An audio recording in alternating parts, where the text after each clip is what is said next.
Good morning. Good morning.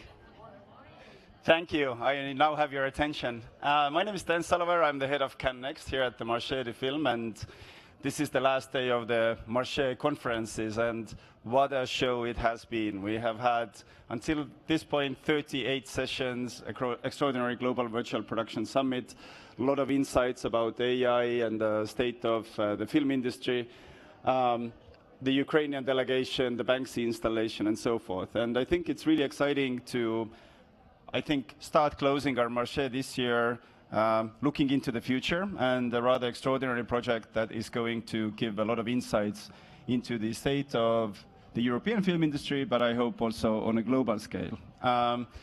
What we have heard, of course, in the past few days, and a lot of you have, I'm sure, attended our insight sessions as well, that the film industries in Europe are definitely going through a lot of pivots. We understand that financing content just for producing more is not anymore a viable model. Data is a topic that comes in from doors and windows of every direction of the palais. Sustainability and greening is an immense, a topic of immense pressure, but also immense opportunity. And of course, the questions around viability, especially in small European territories where also the landscape for streamers is changing. But also, you know, who are the audiences actually and how do they behave in that situation?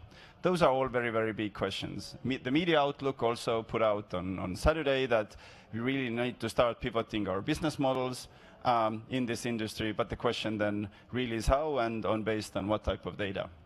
Another context, of course, and you might be very familiar with, is that when you are a decision maker in a small country, getting that data and getting those insights is not always very easy. You have very big studies, such as the European Audiovisual Observatory or anything put out by the Commission. You can also inquire yourself some studies, which usually very, very expensive, but maybe are not so well applicable. And then there's a lot of things around the internet and other reports available, but how would you put them to work for your organization? And I guess all of those three aspects, the exciting project of crescine will start to tackle. And we hope that with many of you, we can go on the journey together. I have extraordinary 6 speakers with me today. Indrek Ibrus, Tšako Primarak, Vejuna Žemaitite, Jakob Nielsen, Tim Raats, and Manuel Damasio, all handling and supervising parts of this exciting project. But, well, to kick off, Manuel, I give it to you. Thank you, Stan. So, first of all, welcome. My role is to try and explain you what crescine is. And the first thing it's important to understand, as Stan just mentioned, is that we are living in a complex world where transformations are occurring really fast, and often it's not clear what we can all do in this industry. Crescine is one of the 3 Horizon projects the EU is funding precisely to try and draw new scenarios for the future and to come up with data, as was just mentioned, but also ideas, and we hope also some concrete proposals on what can be done in terms of both regulations, in terms of policies, and also in terms of tools. So crescine is a research project, so we are looking towards the future.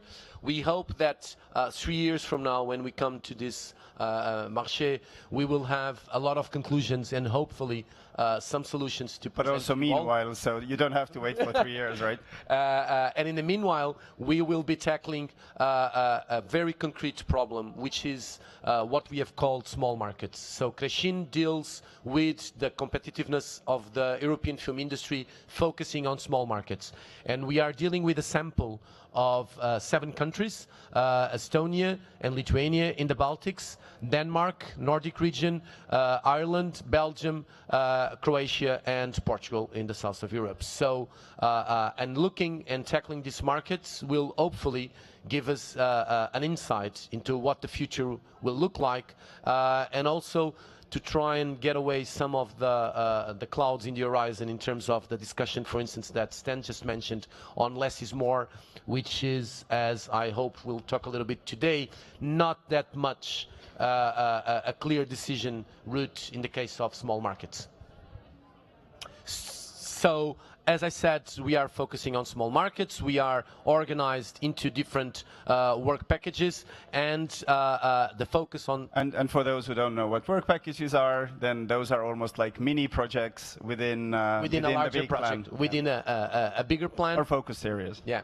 We have here on that stage representatives from those different work packages that will give us kind of an overview of what we'll be doing across the project. Yes, and do you want to talk about the partners? I think the project is rather extraordinary in a sense because it brings together a lot of major industry players across the ecosystem, but also academic institutions, innovation players, data players, and so forth. Yes, we are really very, very happy to have been able to put together this consortium. As Stan just mentioned, we were able to put together academia, industry, policymakers, which is a triangle that is really essential in a time like this. So unless you bring together all these players, it will be really difficult to come up with solutions or proposals that help everyone. Why small markets? First of all, because we are from small markets, so we tend to try and stay alive, which is often quite difficult in small markets.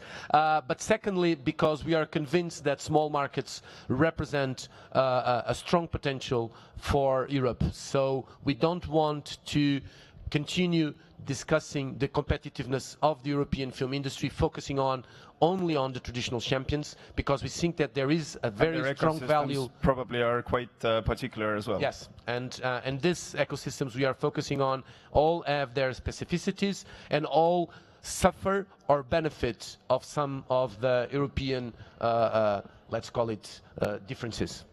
And yes, and also the media outlook study from Saturday also very clearly shows that almost 99% of the European industry are very small companies, and the majority of them actually come from small territories. Indrek, data, data, data, and data. I think how many times this has been repeated here on, in the Marché. But building data and running insights from data for the independent film industry obviously is a bit harder than it seems. You're in charge of a rather ambitious part of Crescine, which I think will pretty much revolutionize how a lot of institutions will start making their decisions. Yes, thank you. Hello, I'm Indrek Kibros from Tallinn University in Estonia. And so yes, everybody talks about data, but where is the data is always the question. And we have, over the last several years, when people have been becoming aware of the centrality of this issue, everybody's concerned that we don't get access to data. Data is somewhere else, on platforms, etc. But in Tallinn University, and we are working on this work package, so to speak, with our partners from Lithuania University, as well as the company that is helping us to build us this data pool, so to speak, that we call FIDA, film data, FIDA pool, is Time Studios, that has very well established data science firm having subsidiaries across Europe. So we are building this together. And now our claim is, and we in Tallinn, we have built up a rather big cultural data analytics data science department, is that no, we can arrive at conclusions, figure out trends, can get access to data, because there are in Europe a lot of different institutions, enterprises, firms that are collecting data on their own, not so much collecting, but managing data about different kind of phases of the value chain. Their business is not often very much about data analytics, but just organizing relationships or managing data in interest of some other purpose, such as Sinando, right? So we are all using Sinando. We are entering data there about ourselves, our companies, our films, day in, day out. But they have now this data about very significant aspects, dynamics in Europe and elsewhere, about what's happening in the film industry. So in Tallinn, we have been working on Sinando data. We have research papers out on, for instance, what really characterizes the film festival programs across the world, because many hundreds of festivals are actually using Sinando database for that purpose. So we can actually arrive at significant conclusions what's actually happening on festivals. And we can arrive at similar conclusions what's actually happening in markets. And so we are now negotiating with different holders of data when it comes to film financing, knowledge about what kind of financing programs are there. So when it comes to this, there's a lot of databases, DMD, IMDb, IDER, etc., that have basic characteristics about each films. So you can actually go on with the slides. So and then distribution aspects. Where are films on VOD? Where are they in cinemas? Cinema admissions, reception aspects. You know how films are being received in different countries. We have dedicated platforms such as Rotten Tomatoes, Letterboxd, but we cannot scrape ourselves this information from social media, etc. And then the plan is to start cross-linking all these databases and study all kinds of relations. What aspects are characterizing reception or distribution success in different target markets. And our argument is, and we are actually quite confident about this, that this is doable. Yeah. And right now, yes, we are already negotiating. We already have access to different these dedicated databases. The holders of these databases tend to be rather kind because they see value in it when they interrelate their data with others, and then they can also learn other things. We can feed relevant data to them. And look, we already know that all the big platforms have exactly the same types of things in-house available. Sorry? The big platforms have exactly the same types of tools available in-house. Yes, but we will make it all public. But what characterizes us? So we all know IMDb, but what they are themselves telling to others is that they are an advertising company. They're collecting information, data about all the major films, but they don't have granular data about small films being made in small countries. And our argument is that if we are able to collect this very granular data about the dynamics in small countries, small cinemas, small platforms, small budget films, we are able to discover the small trends relevant to small country filmmakers and policymakers, as well as if we figure this out for small countries, we probably get a much fuller picture about the whole dynamics in European markets, much better than any platform right now has. And I actually have insights, what Apple is having and what Amazon is having. They don't have anything close. Fantastic. Well, look, I think some of the people are a little bit maybe even getting scared. Give us your data and we'll find everything out for you. How is this process being managed? A lot of things is around the infrastructure, but it's also around best practices and so forth, right? Yes, so of course there's going to be a lot of experimentation in terms of how can we cross-link data, what are the data tends to be very messy, yeah, so we need to clean it. So it's going to be exploration. This is, as Sten was saying, it's a research project. We try to figure out things, how to carry out this analysis, but I'm quite certain we will figure this out based on our work. And this question also looking for new partners, especially for data. And one of the experiences of the last few months, I thought that I knew quite a lot of relevant data owners already, but the last few months when we are presenting about the project, I learn about new things. People have data about certain aspects in the markets. So if you know something, please do approach us. And yes, so if you are a film financier that has an obligation to publish your findings, if you are a festival that has years of historical data about the films, the distributor, and etc., definitely please get in touch with Indrek, because I think the opportunity is really, really great. You're not only giving, but potentially you're receiving also a lot of benefits in return. And obviously at the whole consortium level, please come to us with your questions, because we're trying to find solutions to your problems and not exclusively ours. And I forgot actually the main thing. So what's the outcome of this work? We are not going to really work on the report basis, although Crescine will publish reports as well. But what we were going to produce is a kind of dashboard. So we will have a lot of you can fiddle with different parameters, and you can study the relationships that you are interested in.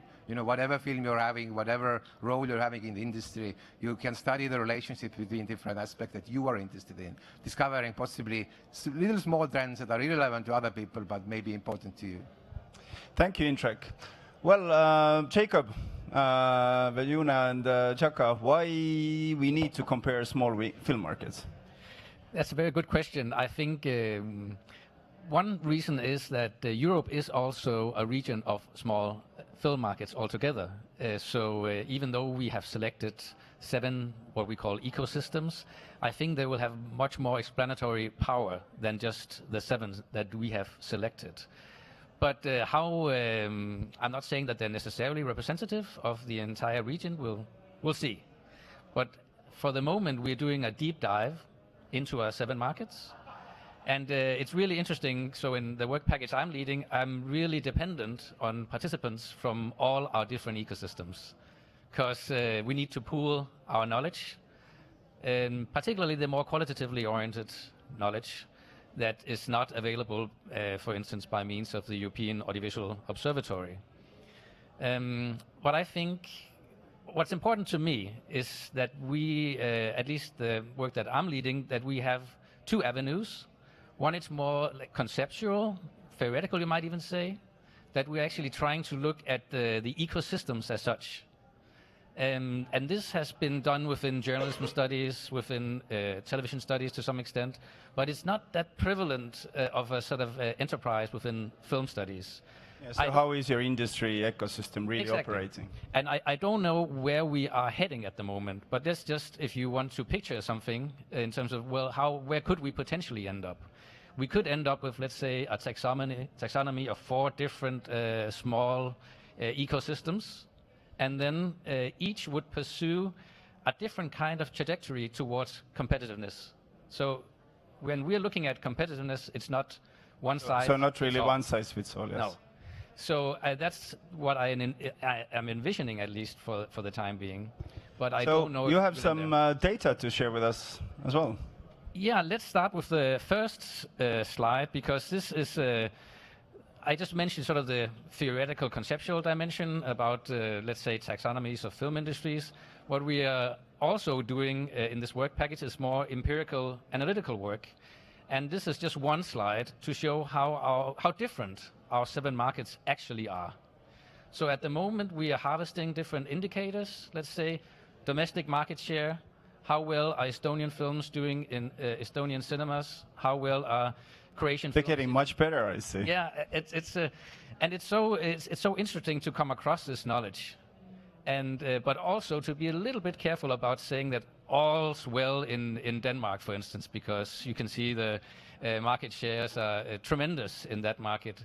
If you ask the CEO of the Danish Film Institute, I'm sure he'll be concerned about output, number of features being produced across the years diminishing slightly. So do we even still have a film industry, or do we have a television industry with some people working within film from time to time? And also issues of polarization. Let's say very few films are seen by a lot of people. And then at the other end, you have a few perhaps qualitatively excellent films, but they don't get an audience. And that's something that you cannot actually see in this apparent success story here. But you can also see that, I mean, we are also interested in knowing why. What's the problem with the domestic market share in Croatia, Portugal, and Ireland? And for that, we need more contextual work, more qualitatively oriented work. And so that's essentially the process we're in now, looking at different indicators for competitiveness and deciding on which are most important. And yeah, where would you drive your industry focus with this? Yeah, right? this is something that, I mean, we are also, for this work, we are relying on the European Audiovisual Observatory, and they are closely associated with the work we're doing, and we're establishing a closer rapport with them, actually, which is very good. This is production volume, just as an example. And again, I think for us, this is across 2013 and to 21, just like the domestic market share. In our small markets, I think it's very important to look at time periods, because you could easily have a specific number for 1 year that looks brilliant or terrible. But that's because very few films can offset the results that you get. And you can also make some kind of hypotheses on the basis of how were these markets in terms of releases impacted by COVID. For instance, look at the drop in Belgium that I know from Tim may be the cause of Belgian cinemas closing down for a longer period of time compared to other markets. But we are in the process of acquiring knowledge about relevant indicators and also making selections as to which are the significant. And Vejuna and Jaka, you're also looking very deeply into industry structures, right? How is so? Yes, exactly. So if we can go to the next slide, as Jakob mentioned, we are looking at different indicators, and they would come from all across the supply chain. So from production volumes to distribution in theaters to distribution online and even reception. Right here, for example, we are comparing the cinema infrastructures of the 7 markets. And while these are all small markets, at least looking at the cinemas, we see how different they are. For example, from the left, we're looking at the number of cinemas that are in each market. There, for example, Portugal and Denmark are really leading, while the Baltics are quite at the bottom, quite few cinemas. However, if we look at screens, we see a different grouping. For example, here, when we look at the number of screens, both Ireland and Belgium come to the leading group. Because if we look at the next graph of screens per cinema, we see that the cinemas which are in Ireland and Belgium have many screens. So we have many of these multiplexes. In contrast, for example, in Croatia, we have cinemas that have on average 2 screens. So very different infrastructures. And even though these are all small markets, of course, they are different even in population. So if we look at how well these cinema infrastructures are serving the market, so looking at the number of screens per population, again, a different story comes out. Here, for example, Estonia is really going up. We saw that during the period, Estonia started building a bit more cinemas, but really very many new screens. So much that it rose from 4 screens on average in a cinema to close to 6 screens on average. And given their small population, the market is now being served really quite well. In contrast, Lithuania, a country very close by, also in the Baltics, when it comes to serving people with the cinema infrastructures, we are ranking quite low. We only have 30, and it's hard to see, but they're right at the bottom, with 30 screens per million people. So, yep, just one snippet of what we can do when we look at different indicators and compare these markets. Well, where to shoot then? Well, as you've been walking around the marché, I guess most of Everywhere. Yeah, everywhere. You can see different billboards about different countries offering various incentives for shooting in their territory. And I think that the kind of service production issue is very important when we are talking about the comparative aspects of our small markets, because it has different impact to small markets than, for example, larger markets.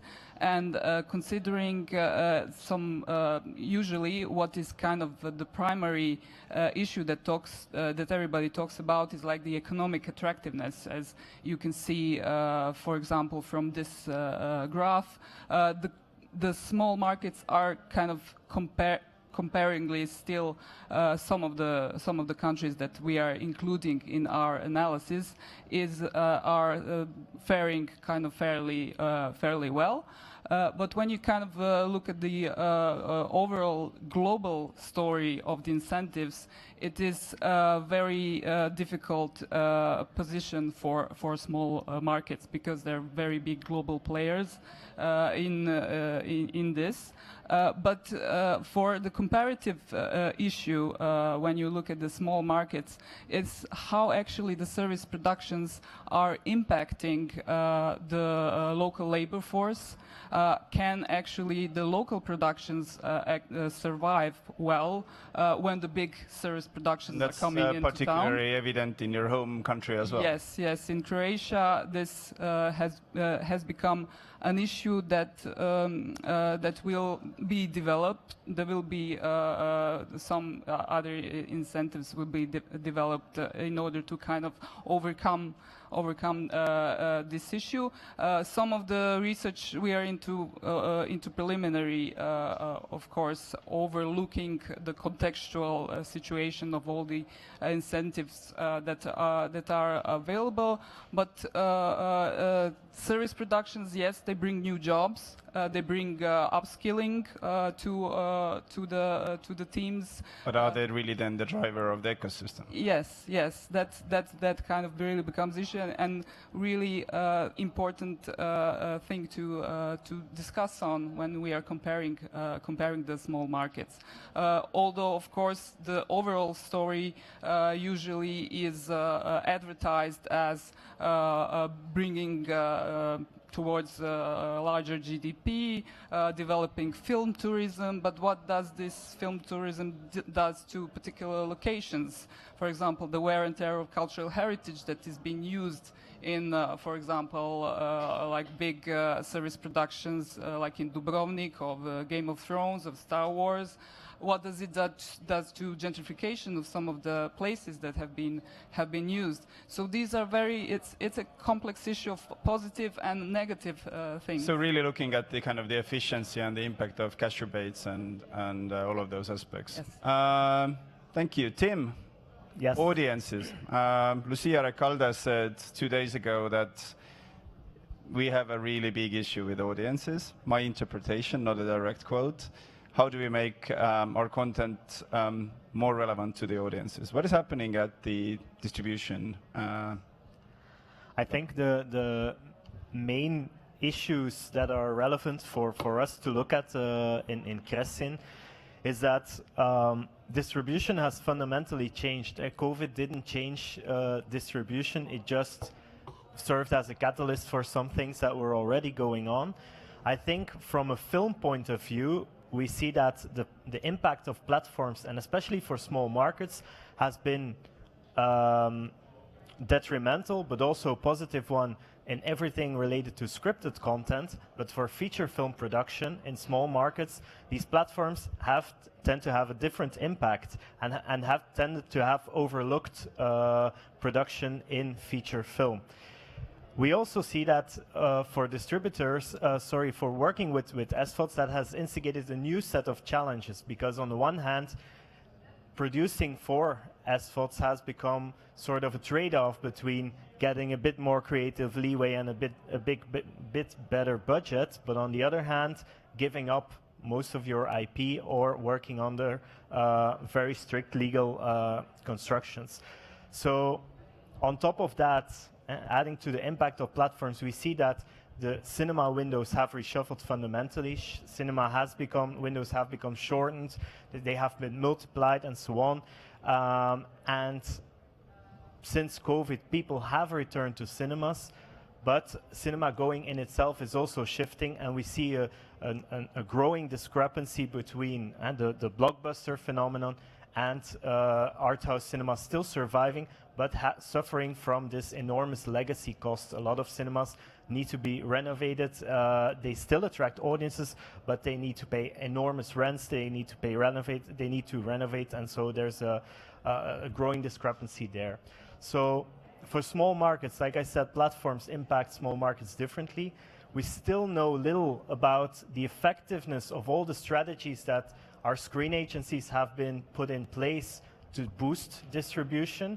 I come from Flanders, where the audiovisual fund has really put promotion and distribution much more on the forefront, also when they support programs, including audiences much more, without only selecting audience popular movies, but putting audience much more on the forefront. But at this point, we don't really know yet what the impact is.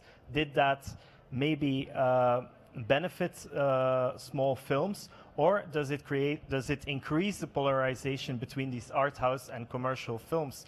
And because we also have KPIs with regard to inclusion, if you match those with KPIs with regard to audience, you might think that a producer would be looking for an established actor more than a new diverse talent, for example. These types of trade-offs have not been looked at yet, so this is something that we definitely want to do.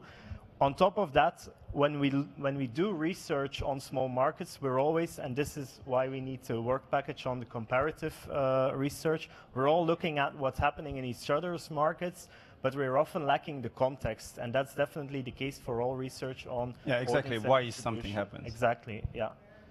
And so some of the things that we will do in the work package related to distribution is get more insight in film on global and domestic VOD. So look at patterns of what works for streamers, what doesn't in small markets. We already know that from our VOD volume analysis and our scraping that VOD investments usually benefit large markets. There are small markets that pop up, but these small markets are usually the markets that have traditionally known much better export, like Denmark, and now increasingly Belgium as well, for example. Something else we will do is analysis of the sales market, power dynamics in global distribution network, look at markets like this and how we can strengthen that. Yeah, where are we selling and how is it working? Exactly. If you can go to the next slides. We've also have a partner on board, the Lumiere Group, and the advantage is that the Lumiere Group owns the VOD platform. They operate in different markets, they have their own cinemas, and they produce and distribute their own films. So what we will do with them is look at some pilots of upcoming films and see how, what type of distribution strategy fits better. And what we read in every trade journal from overseas is that the new distribution strategy will be a different distribution strategy for all films, and there's no one size fits all anymore, and this is something that we would like to explore further. Then other aspects that we will look at is when you look at new audiences, an important venue for audiences have been all different forms of alternative audiences, not only the online communities, but really alternative cultural venues that outside of the festival circuit attract, for example, a much more loyal and older audience. How do you deal with that from a distributor point of view? Because these audiences tend to pay for cinema tickets in a different way than just a normal admission, but they are becoming more important to recoup your investment. So how do you match those two? We were also going to analyze the impact of distribution policies in Europe and look at how screen agencies have shifted their eligibility criteria with regard to distribution. For example, more and more screen agencies are considering to drop the obligatory theatrical window to get funding. This is something where we're going to look at in those cases where this already happened, was this to the benefit of small markets or not? And I've also so you're not only researching, but you're giving something back. Yeah, I think what this whole few minutes, I think you didn't hear a lot of new things. I think what is new from that Crescine can offer is that we will try to valorize all those or disseminate all those research results in guides that you can actually work with. For example, a guide on how to work with SVOD players. What are best practices, lessons learned from industry stakeholders? What are scenarios for increasing revenue-based flexible window strategies? How do you strengthen your alternative cinema circuit?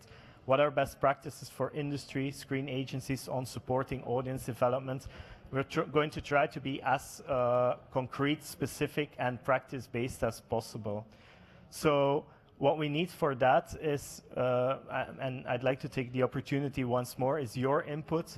Please tell us, communicate with us, be part of the project, and share your insights in interviews, share data on best practices with regard to these teams. I think that would definitely in the short term be extremely valuable for us. Thank you, Tim. A big chunk of our work also will focus on innovation, and as we have heard again in the past few days, AI, greening, sustainability, virtual production, and other topics. So a whole side project around Crescine will focus on how do we take those new approaches and tools to the market. And specifically, what Crescine will also do is not only looking what tools are available, but actually how can we bring success cases from other industries, such as startup industries and etc., to make more better and more viable companies in the market. As I said, most of European film industry are small and medium-sized, but the similarities with like startup companies are rather striking. We're definitely going to then look into how innovation and entrepreneurship is currently perceived in the audiovisual industry. We'd like to find out why some of the companies are more successful and what drives them to be more entrepreneurial, and then identify, test, and actually propose best practices which can apply to most of the small film companies in our small markets. So we're looking at the role of startups in and how they actually drive national innovation systems, We look at things that might hinder entrepreneurship. For example, one of the key issues that we've already seen is that there is not, for example, a lot of entrepreneurial training available for film business. You can do a lot of training around how to better produce content, how to make more films or TV series, but how would you really run your business? So we see that those types of training programs are lacking. We look also what is available there to support the businesses and how to, as I said before, take successes in other industries into our film industry. And the specific verticals that we're looking in this entrepreneurship bucket are green innovation. As you might well know, by 2025, most of you who are applying for soft money in Europe need to have either a green practice or a green certificate. So how exactly you are going to pick one? Is it about CO2 optimization? Is it about green licensing?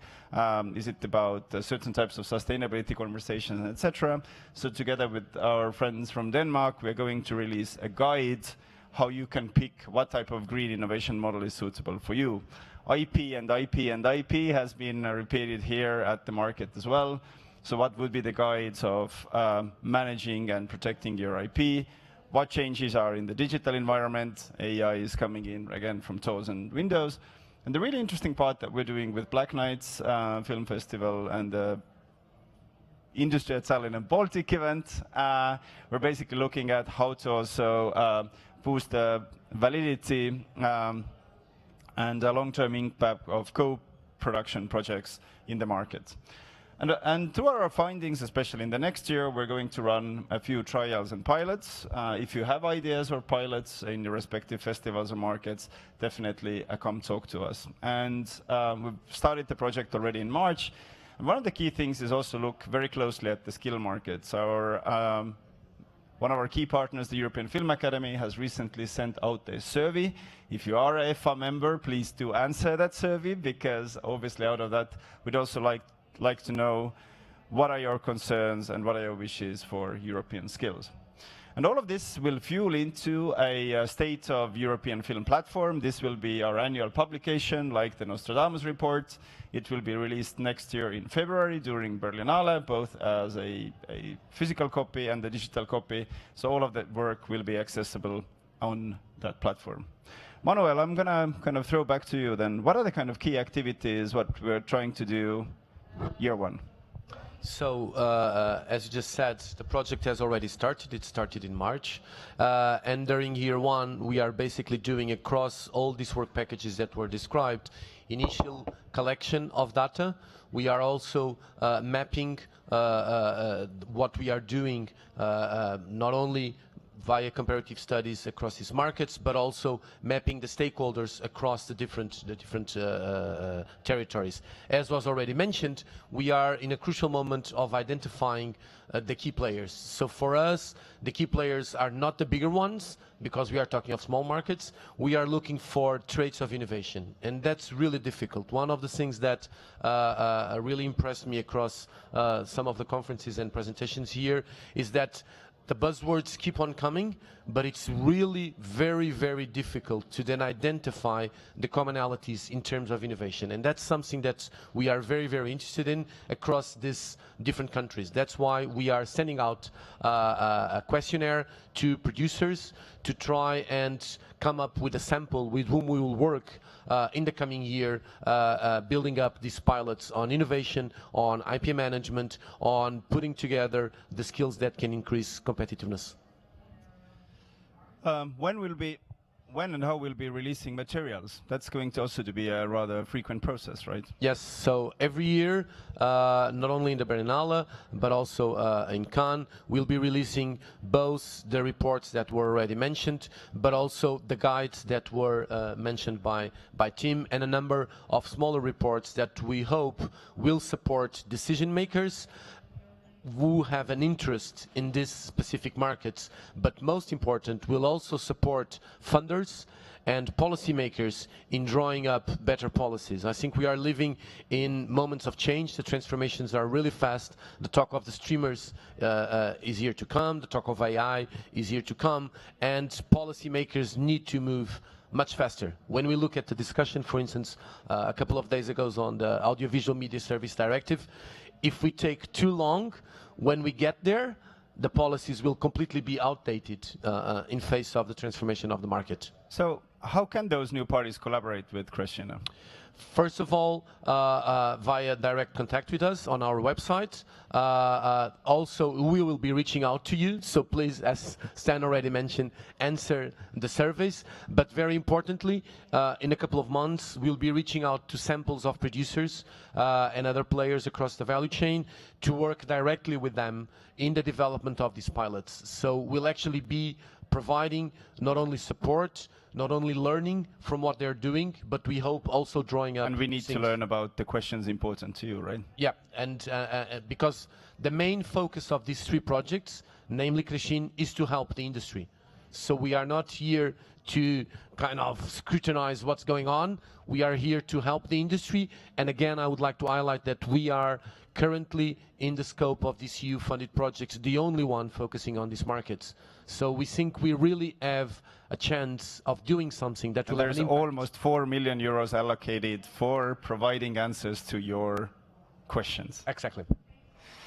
All right. Thank you very much for joining today. As you can see, there is a lot of ambition. There is a lot of work to be done. Great partners already on board, but we'd really like to hear about more of your questions. At 3 o'clock upstairs, we have a small cocktail. Please do come. Talk to people either about data, about the comparative perspectives. I really started thinking myself whether we should start building more cinemas in Estonia, or we should demolish a few. But also, you know, definitely a big question is like what type of SVOD or distribution strategy we should have on the market, and what are really the policy outcomes for film institutions to come. So thanks for joining us, and hope to see you at 3 o'clock and at our website. Thank you very much. Thank you.